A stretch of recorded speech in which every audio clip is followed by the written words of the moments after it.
Okay, so this is the separate video on Locke and Hume, right? So we were covering rationalism versus empiricism. So now this video is going to be just strictly on empiricism. And I don't have my marker. Oh, there it is.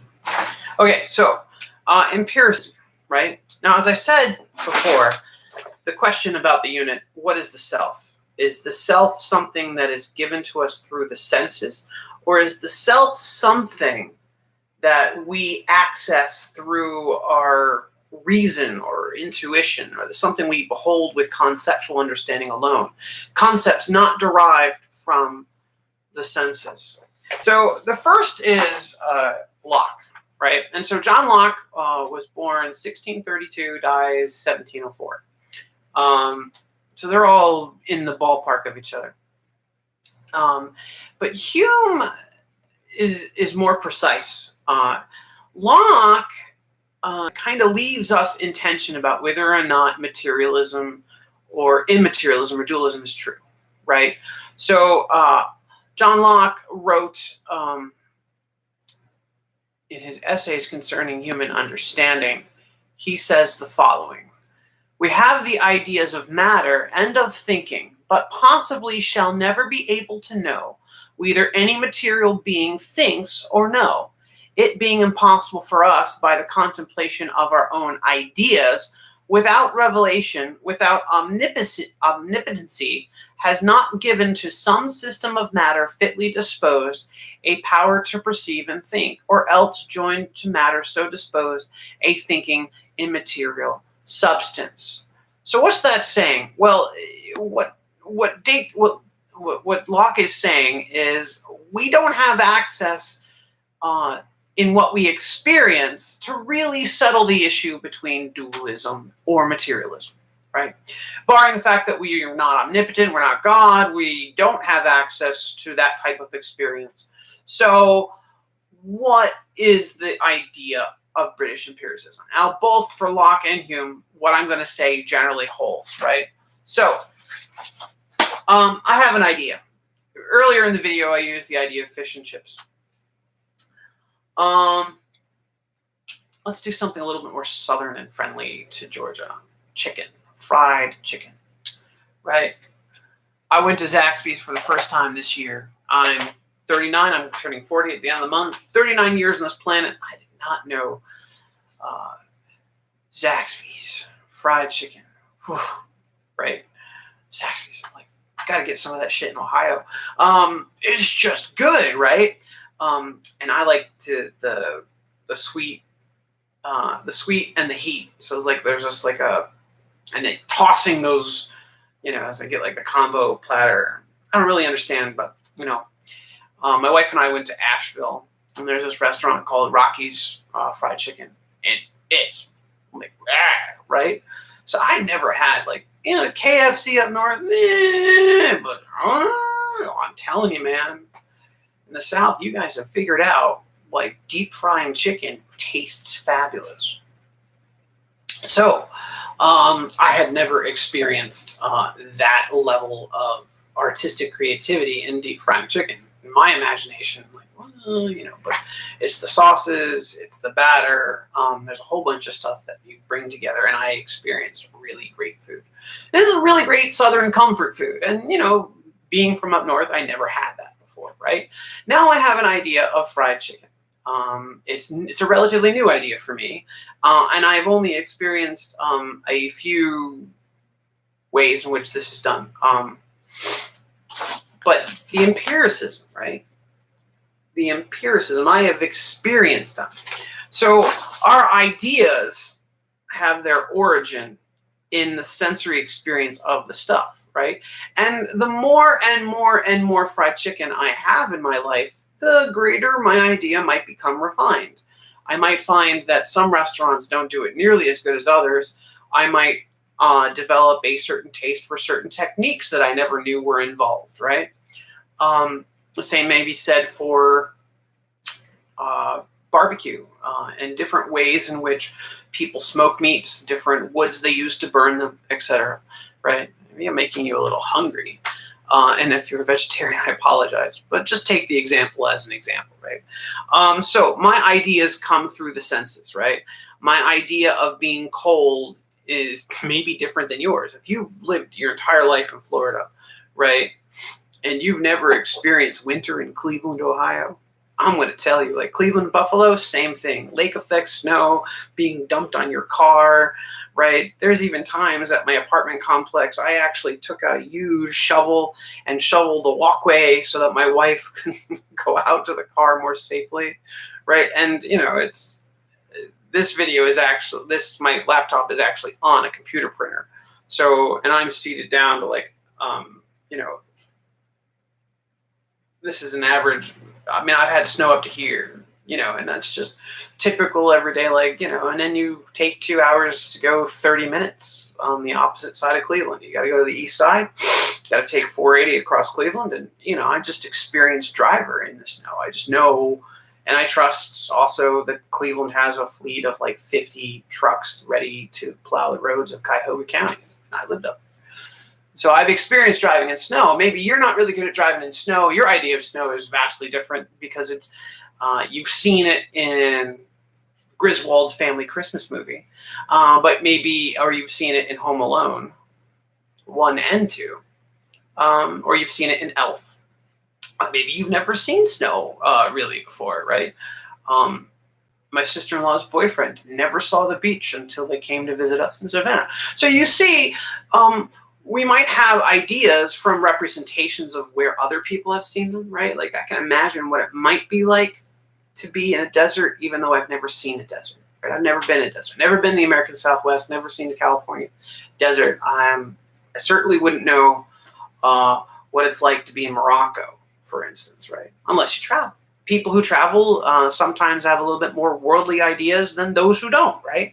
So the idea that we get ideas from our sensory experience, and then we reflect upon those ideas is something they both have in common. Now, Locke thinks that, you know, but Locke does have some proposal about personal identity and the nature of the self. And in order to really, truly understand it, maybe this is your homework. And I forget, I think it's on either Tubi or Sony Crackle, which are free movie sites. But there's the worst movie, maybe it's one of the worst movies. I have to see its Rotten Tomato rating, is called 6 Day. It's an Arnold Schwarzenegger action movie, right? But this movie actually explains Locke's notion of personal identity, the best example I have ever found. Also, Ultron in the animated series, as well as in the comics, will also do as well.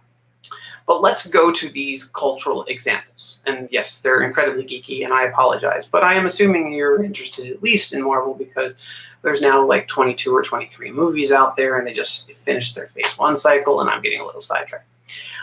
Okay, so let's go to The 6th Day. The 6th Day is an action movie, and it's premised on the idea that if I were to download myself and clone myself and make a full copy of all of my memories, put them in a clone body, the proposal of the movie is that there is some continuity of my psychological continuity, my memories, as they all fit together in that consistency. That's what personal identity is, and that's what the self is for.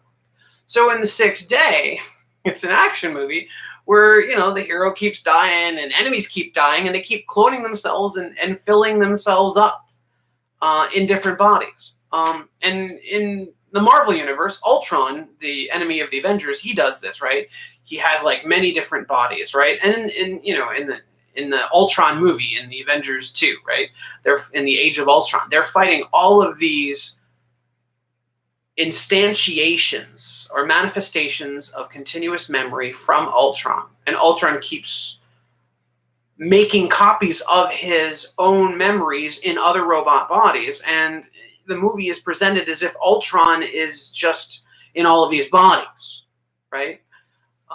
This is what makes killing Ultron in the Marvel Universe so hard to do. He keeps making copies of himself. But the copies are understood to actually be himself. And that's what the comic book writers are asking you to do. And that's what the movie creators of The Sixth Day, that really horrible Arnold Schwarzenegger action movie, are asking you to do. As watching the movie, are asked to think that really it's the continuity of memory, right, that allows for the same person to be a person. So we don't get any specific answer about whether or not there is an immaterial soul, like in Descartes, and a material soul. That we do, so Locke doesn't give us a decisive answer on that as we get in Descartes, right? Descartes and Hume have more precise metaphysical descriptions about what the person is. And I think Locke is just being careful, right? This his entire epistemology, his entire thought is that I have ideas. They come from seeing things in the world. I reflect on those ideas, and I have ideas of reflection, but I also have like these first ordered ideas that come directly through my senses. And then I mix them up. I take the idea of a horse and a rhinoceros, I put them together, I get a unicorn. I mean, it's a really ugly unicorn, but you get the point, right? So I take particulars, I add them together, and maybe I create fictional ideas, right? So, Aragorn from Lord of the Rings is a dude in armor with a sword. That's not too hard to imagine, even though he's not a real person. Those ideas of that fantastic fiction are sort of synthesized from actually experiencing the world, maybe apart from the magic and all that. But we are asked by Marvel comic book writers to imagine that the continuity of identity, right? That's the thing that makes someone a person, according to Locke. So you have this sort of continuity of memory. But it also said, but the implication here is also, if you were to get somehow memory wiped, you wouldn't be the same person, right? So have you ever seen, there's another movie out there that seems to be a sort of, embraces this idea too, only it's called 50 First Dates, starring Adam Sandler and, what's her face?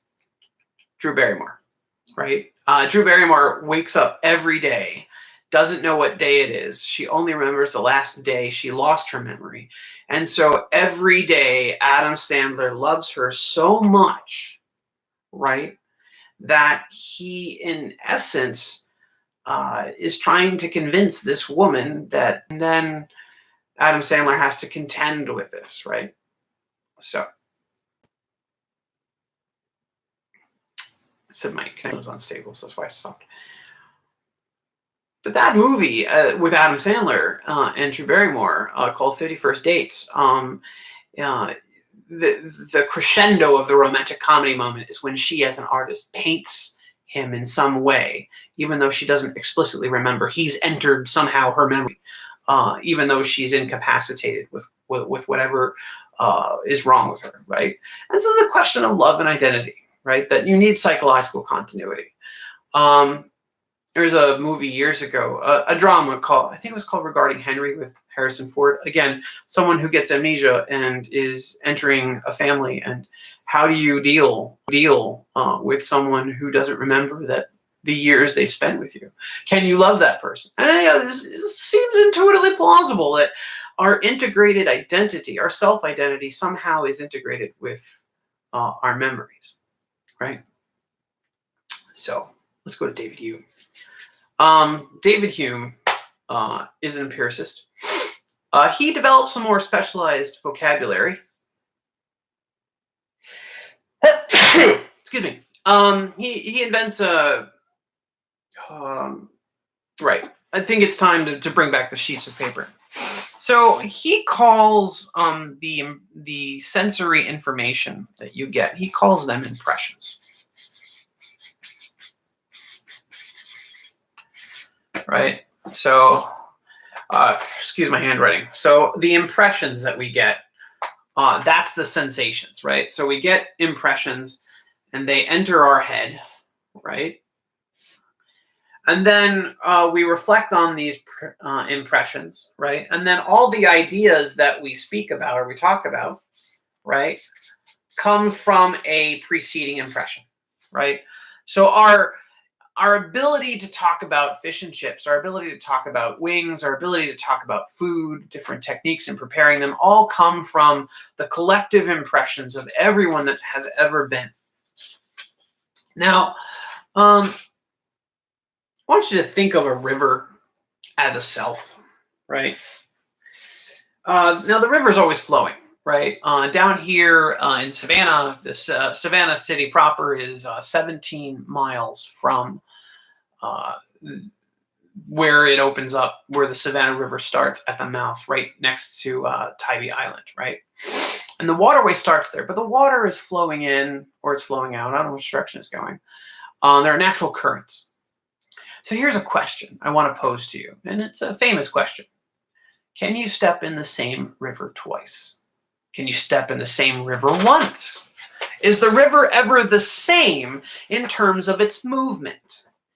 If you're inclined to say no, then you might be in agreement with David Hume. So David Hume is thinking of the mind like a river. It's constantly taking in impressions, right? So I'm pressing the sketch pad against my knees right now, right? I have shifted my weight in the chair to stabilize my knees, so my feet are now on their tiptoes, right? That's different than when I was sitting over here. Now I'm completely different. My skin is receiving more sunlight as I go over here.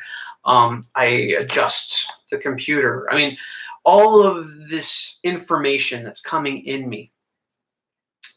David Hume thinks, what do we experience? What is the self experiencing when it says it knows itself? Is there anything there? Is there anything continuous, as Locke thought? Or is there anything like an immaterial soul for Descartes? Now, Hume is the last one, right? So Hume is born 1711, and he dies founding of the United States 1776, right? So long life, right? But at the tail end, so both the neutrality of Locke and the more spiritual commitment of Descartes are something he's writing. And so he says, and his commitment is that since all of our ideas come from original preceding impressions, then if we're going to take a look at any idea, we need to find what gives rise to the idea of a self. So his philosophical argument starts with trying to think what contributes to the idea of a self. And so he takes a look at what we're experiencing currently going on right now. I'm putting the marker away. I'm experiencing myself, looking at myself. I see I'm in a video. I see that my internet was a little bit unstable before. Now it says that I have a stable connection. I'm a little bit at ease now because making videos, or I'm aware of myself hearing my cell phone, which I know you'll hear over the mic of the laptop, right? So all of these things coming together. Is there something like a self that's stable, that is the thing, the sort of substratum, the substance that's there?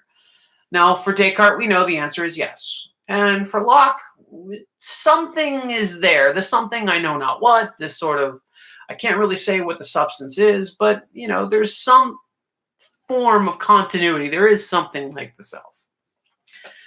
And then David Hume comes in the end and says, well, actually, no, the human consciousness is more like a river. It's constantly undergoing the deliverance of different impressions in the world that are kind of coming at me. And it's such a dynamic thing that the only thing I can say about the human self, according to Hume, is that it is a bundle of perception, a bundle of stuff that's going in and out, right? It actually looks like the hands. Human self. Barry Allen again. Look at me. No, I'm just kidding. But you see, the human self and consciousness, all of this stuff is just coming at me. And yes, I'm a bundle of perceptions, but there's nothing in the experience of impressions that rightly gives rise to a unified conception of this self. Myself is embodied, sure, but it's constantly undergoing change of impressions, right? I'm relatively calm right now. Uh, Maybe the wife has car trouble all the way up in Pooler, Georgia, and then my whole day is ruined and I get grumpy. Um, and there seems to be some sort of truth to this sort of dynamicism, right? Well, and in truth, this is also the same idea that one receives in Zen Buddhism, that consciousness is a codependent uh, codependently caused thing that is constantly undergoing shift and dynamic interaction with the world, and that there is no such thing as me. The Buddhist conception of liberation uh, is to say that there is no death of me because there is actually no true self that I should have anxiety over my own mortality. But that's Buddhism and Eastern thought for a later time. But David Hume reaches this same conclusion uh, in interaction with Descartes and Locke as his philosophical predecessors. Even though they might not be alive in time when he is writing, he is engaged in dialogue with those ideas, and he finds them that they're not true. That I am a bundle of perception, and that I am constantly undergoing constant change, just like I can't step into the same river twice, maybe the same river once. I heard somewhere that there's like a football loss of land every day in New Orleans as we negotiate rising sea tides and the erosion of the shore in Louisiana. I mean, I don't know if it's true or not, but suppose it is. Suppose there is a football field of land that is eroding every day, and Louisiana is very big, right? So, in 10,000 years, what does that mean? What does that mean in 1 year? This is, don't even want to think about the beauty of Savannah and being in the low country down here with climate change. So let's pause that. But erosion of the watershed and the river is a dynamic metaphor. And then Hume says, well, look, I only experience momentary attention to the impressions, and though they seem to be localized in generally what you call me, it seems that I am a bundle of dynamic, interactive impressions, and that there's nothing here really truly to give rise to a permanent self. And the permanent self is demonstrated by Locke's notion of continuity, and also the immaterial soul that Descartes thinks that he has arrived at through reason, right? So, and the empiricists, so Locke has a sort of neutral conception. I can't really say, but I can say this about personal identity. The self is due to the psychological continuity of memory, my memory states exhibiting identity over time. And then Hume thinks that what we experience directly provides evidence for the lack of continuity. It's just a bundle of perceptions. In same way that our Buddhist brothers and sisters philosophically have arrived at the idea of no self or anatta, right? Okay, so I think that kind of ties in the tail end of the empiricism component of what I wanted to also give you. There are some people who are actually even writing today that are trying to interpret what exactly Locke might have been committed to. So Nick Jolly is a philosopher. In 2015, he wrote a book trying to weigh in on this. So there's even philosophers that are still writing about the lack of alleged commitment on the part of Locke. Hume is pretty clear that he doesn't think that the self is a unity, but it is more like a river undergoing rapid changes, right? Okay, so that's on the tail end. And this video was meant as a partner to the first part, which was on Descartes and rationalism. So that's all I have for this unit as far as the videos. Okay, keep watching, keep returning, and you'll see me on the boards too. Discussion boards inside D2L. All right, take care.